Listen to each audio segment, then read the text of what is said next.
ஆடி மாசம் ஆயிருச்சு, 2 பேரும் சேர்ந்து இருக்க கூடாதுமா. புதுசா கல்யாணம் அவங்க பிரிச்சிடணும். உங்க வீட்டுக்கு போ, நீ நம்ம வீட்டுக்கு போ. ஆடி மாசத்துல பிரிஞ்சு தான்ப்பா இருக்கணும், ஒன்னா இருக்க கூடாது. நான் இருப்பேன். ஏய் போடா உள்ள. போ.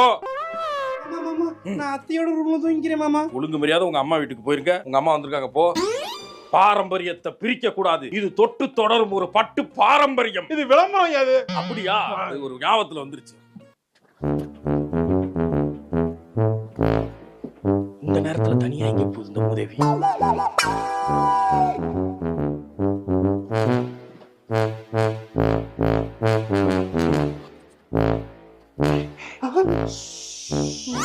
நானும் நல்லவனா தான் இருக்க பார்த்தேன். எங்க இந்த சமூகம் நம்ம விடுது? இந்த சமூகமே நம்மள கெட்டவனா மாத்த பாக்குது. வேற வழி தெரியல எனக்கு. ஐயோ ஐயோ ஐயோ ஐயோ ஐயோ ஐயோ